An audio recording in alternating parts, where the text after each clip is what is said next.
नमस्ते बच्चों, कैसे हैं आप सब। आज हम हिंदी साहित्य की पाठ्य पुस्तक सरयू के 5वें पद्य पाठ सेनापति का अध्ययन करेंगे। सबसे पहले मैं कवि परिचय पढ़ देती हूँ। रीति काव्य परंपरा में सेनापति का विशेष स्थान है।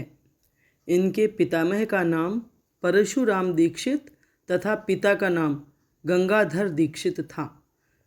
इनके जन्म स्थान को लेकर विद्वानों की एक राय नहीं है।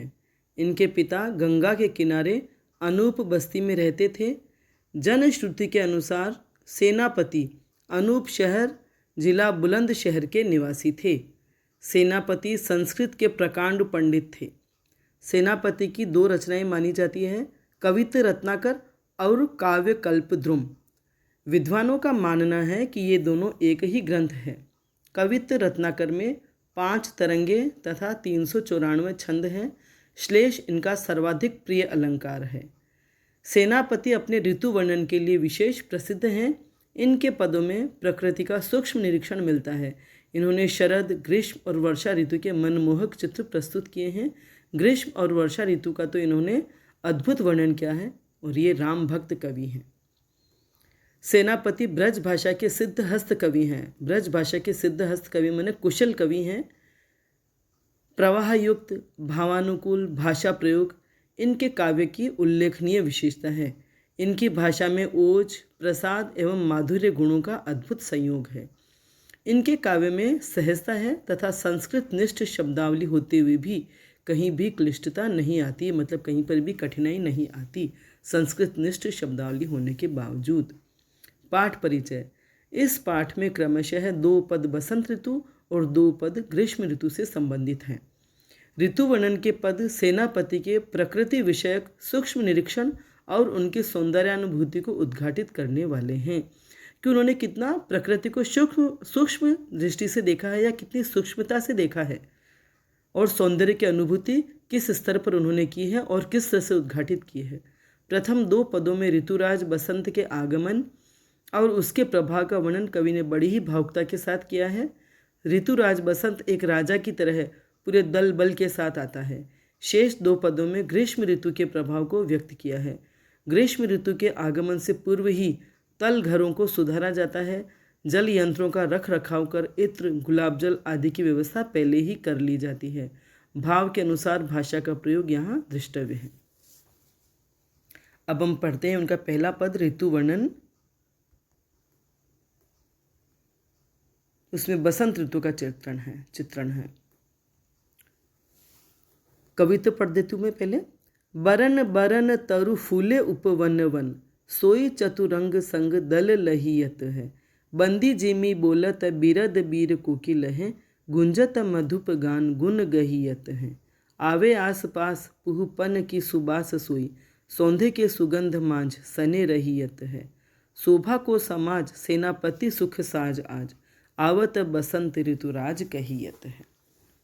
शब्दार्थ देख लेते हैं। सबसे पहले बरन बरन, यहाँ पुनरुक्ति प्रकाश अलंकार भी है। बरन की पुनरावृत्ति हुई है। बरन बरन मने विभिन्न रंगों के, रंग रंग के। तरु मने वृक्ष, फूले मने फूलों से भर गए हैं। उपवन और वन, उपवन मने बगीचा और वन मने जंगल। सोई मने वही है। चतुरंग मने 4 अंगों की। संग दल लहियत, दल मने सेना। चतुरंग दल मने 4 अंगों की सेना। 4 अंग जिसमें होते हैं चतुरंगिनी सेना उसे कहते हैं, जिसमें हाथी, घोड़े, रथ और पैदल 4 तरह के सैनिक होते हैं।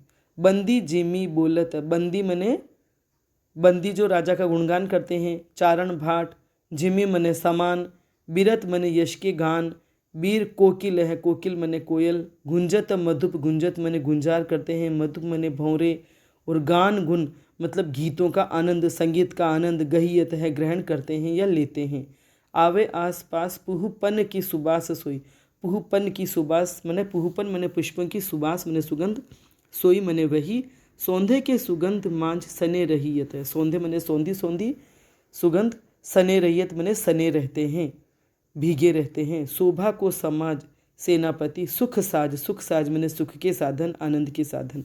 आवत बसंत, आता है बसंत, ऋतुराज जिसे ऋतुराज कहते हैं। ये जो छंद हम पढ़ेंगे, ये कविता हम पढ़ेंगे, वह पाठ्य पुस्तक सरयू में संकलित कवि सेनापति रचित ऋतु वर्णन से लिया गया है। इसमें कवि ने बसंत को ऋतुओं का राजा बताया है और किस प्रकार वे पूरे राज समाज के साथ उसका आगमन हुआ है, इसका चित्रण और वर्णन किया है। बरन बरन तरु फूले उपवन वन, सोई चतुरंग संग दल लहियत है। कवि सेनापति कहते हैं कि बसंत जो ऋतुओं के राजा है वे पधार रहे हैं और किस तरह से उनकी समानता वो राजा से कर रहे हैं, हर अंग की समानता राजा के अंगों से कर रहे हैं, जिसका चित्रण आप देखिए।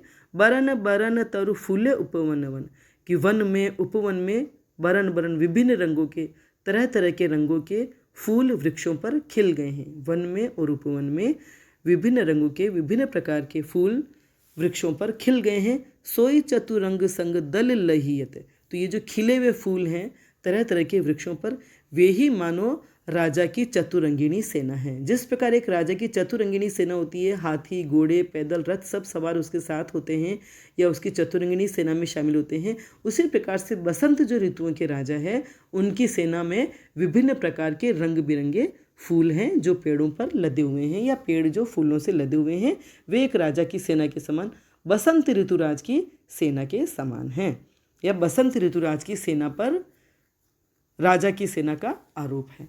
बसंत पर राजा का आरोप है। यहाँ रूपक अलंकार का चित्रण आप इस पूरे कविता में देखेंगे। बंदी जिमी बोलत बीरद बीर कोकिल है, और कोयल जो बोलती है बसंत ऋतु में वन उपवन में विभिन्न प्रकार के फूल खिल जाते हैं और उनकी वजह से वातावरण बड़ा ही मादक हो जाता है और कोयल विभिन्न प्रकार की आवाज़ करती है। तो वो जैसे बंदी जिमी बोलत बीरद, जैसे बंदी या चारण भाट राजा का यश गान करते हैं, ये वही है। मतलब बसंत ऋतु में जो कोयल बोलती हैं वो मानो राजा का गुणगान करने वाले बंदी जन हैं। गुंजत मधुप, और मधुप जो भंवरे गुंजार करते हैं, भंवरों के समूह गुंजार करते हैं, वे मानो गान गुण गहीयत हैं। राजा जिस प्रकार से संगीतकारों की या गीतकारों के गीतों का, संगीत का आनंद लेते हैं, उस तरह से बसंत ऋतु जो है, बसंत ऋतुराज जो है, ऋतुराज बसंत जो है, वो भौरों की गुंजार का आनंद लेते हैं। आवे आस पास पुहु पन की सुबास सोई, और बसंत ऋतु में विभिन्न प्रकार के फूलों के खिल जाने से आस पास जो पुष्पों की सुगंध फैली रहती है, वह सौंधे की सुगंध मांझ सने रहीयत है। जैसे राजा और राजा का सारा समाज, सारे दरबारी विभिन्न प्रकार की सुगंध और इत्र में सने रहते हैं, उस प्रकार से बसंत ऋतुराज जो है, या ऋतुराज जो बसंत है, वे विभिन्न प्रकार की पुष्पों की सुबास में या सुगंध से सना रहता है। शोभा को समाज सेनापति सुख साज आज, आवत बसंत ऋतुराज कहियत है।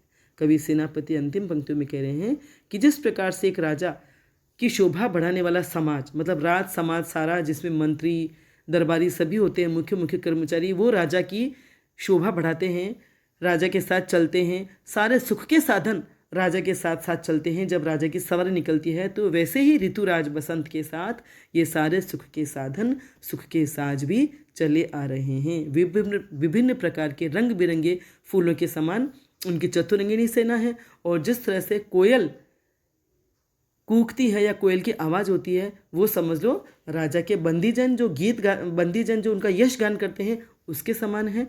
और भौरों की जो गुंजार है, वो जैसे राजा गीतों का आनंद लेते हुए चलते हैं, वैसे ही भौरों की गुंजार है। और आसपास जो फूलों की सुगंध है, वे जिस प्रकार से राजा तरह तरह की सुगंध में सने रहते हैं, उसका रूपक इसमें दिया है। इस प्रकार बसंत पर राजा का आरोप करके बसंत को राजा के रूप में चित्रित किया गया है। और बसंत सभी ऋतुओं में सबसे सुंदर और सबसे मनोरम होती है, मादक होती है, सबके मन को हरने वाली होती है, इसलिए उसको बसंत को सभी ऋतुओं में राजा बताया गया है। ठीक है, आ गया समझ में। तो यहाँ बरन बरन में पुनरुक्ति प्रकाश अलंकार है और पूरे पद में अनुप्रास अलंकार है। सोई संग चतुरंग संग दल लहियत है, बंदी जिमी बोलत बीरद बीर, गान गुण गहियत है, सौंधे के सुगंध मांझ सने रहियत, शोभा को समाज सेनापति सुख साज। इस प्रकार अनुप्रास अलंकार का सौंदर्य दृष्टव्य है।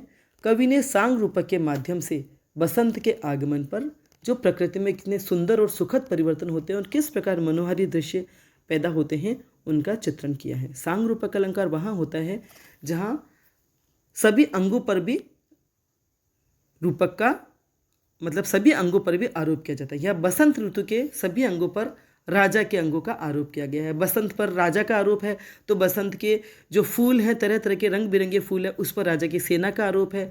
बसंत में जो कोयल बोलती है उस पर राजा के बंदियों का आरोप है।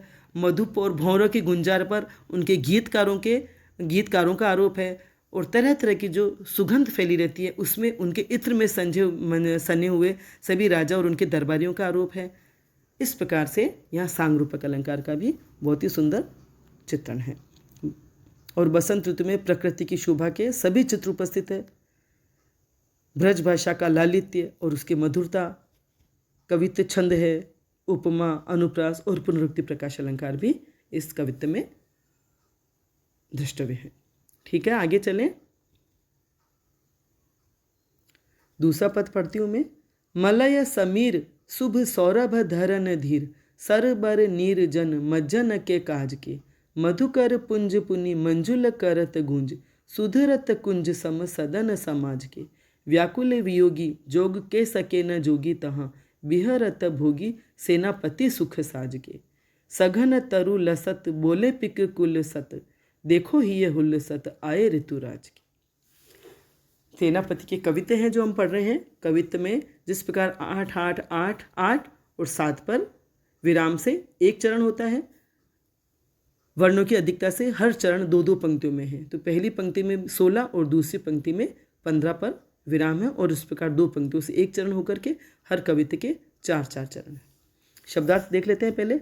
मलय समीर, मलय मने चंदन, समीर मने पवन, शुभ सौरभ, शुभ मने सुंदर सुहाने वाला, सौरभ मने सुगंध, धरण मने धारण करने वाली, धीर मने मंद मंद, सरबर मने सरोवर तालाब, नीर मने जल, जन मने लोग, मज्जन मने स्नान, काज के मने काम के योग्य हैं, मधुकर मने भंवरे, पुंज मने समूह, भौरों के समूह, पुनि मंजुल करत गुंज, सुंदर मनोहारी गूंज करते हैं, सुधरत मने सुधारना, कुंज, कुंज मने वही उद्यान या बगीचा, सम मने समान, सदन समाज के जो लोग होते हैं उनके घर, सदन मने घर, व्याकुल वियोगी, वियोगी मने प्रिय के विरह से व्याकुल व्यक्ति, जोग के सके न जोगी, जोग मने योग के सके न कर नहीं सकते जोगी, बिहरत भोगी, बिहरत मने विचरण करते हैं, भ्रमण करते हैं, भोगी मने जो सारे सुख साधनों के जो प्रेमी होते हैं, सुख साधन का भोग करने वाले, सुख साज के, सुख के साधन या आनंद के साधन, सघन मने घने, तरु मने वृक्ष, लसत मने सुशोभित होते हैं, शोभा युक्त, पिक कुल मने वही कोयल, कोयलों का समूह, देखो हिय मने हृदय, हुल्लसत मने उल्लसित होता है, प्रसन्न होता है। अब भावार्थ करती हूँ। मलय समीर शुभ सौरभ धरन धीर, सरबर नीरजन मज्जन के काज की। ये सरयू में कवि सेनापतिकृत ऋतु वर्णन से लिया गया कवित्व है। इस छंद में सेनापति बसंत ऋतु की प्राकृतिक शोभा का वर्णन कर रहे हैं। कवि कहते हैं कि बसंत ऋतु आने पर मलय समीर शुभ सौरभ धरन धीर, चंदन की सुगंध से युक्त हवा जो शुभ मने बहुत ही सुहाती है, सौरभ मने सुगंध, धरण धीर, मंद मंद बहने वाली जो पवन है वह चंदन की सुगंध से युक्त है, या चंदन की सुगंध को धारण करके पवन जो है वो मंद मंद गति से बहता रहता है। सरबर निर्जन मज्जन के काज के, और जो सरोवरों का जल है, तालाबों का जो जल है वो भी बसंत ऋतु में स्वच्छ हो गया है और लोगों के नहाने के योग्य हो गया है, लोगों के नहाने के लायक हो गया है। सरोवर के, तालाब के पानी। मधुकर पुंज मुनि मंजुल करत गुंज, और मधुकर पुंज मुनि भंवरों के जो समूह हैं वे पुनः सुंदर और मधुर आवाज में गूंज रहे हैं, या भंवरों की गुंजार जो है बहुत ही मधुर और सुहाने वाली गुंजार चारों तरफ सुनाई दे रही है। सुधरत कुंज सम सदन समाज के, और जिस तरह से बसंत ऋतु आने पर कुंज, उद्यान, बाग बगीचे सभी बड़े ही सुंदर हो जाते हैं, उनकी जो स्थिति है, उनका जो प्राकृतिक सौंदर्य है वो और बढ़ जाता है। उसी प्रकार से समाज के जो लोग हैं उनके घर भी सुधारे जा रहे हैं, सजाए जा रहे हैं। व्याकुल वियोगी, और जो वियोगी हैं इतनी सुंदर ऋतु में, इतनी मादक ऋतु में, जो अपने प्रियतम के या अपने पति के वियोग में हैं, वो वियोगी सभी व्याकुल हो रहे हैं, और जोग के सके न जोगी, और जो योगी लोग हैं वे भी इस वातावरण में योग नहीं कर पा रहे हैं। इस वातावरण में, इस मादक वातावरण में जो वियोगी हैं वो बड़े ही व्याकुल दिखाई दे रहे हैं, क्योंकि ये बसंत की जो छटा है, बसंत का जो वातावरण है, उन्हें अपने प्रियजनों की याद दिला रही है। और योगी लोग भी इस वातावरण में योग साधना नहीं कर पा रहे हैं, क्योंकि बसंत का जो सौंदर्य है उनके मन को चंचल कर रहा है। विहरत भोगी सेनापति सुख साज के।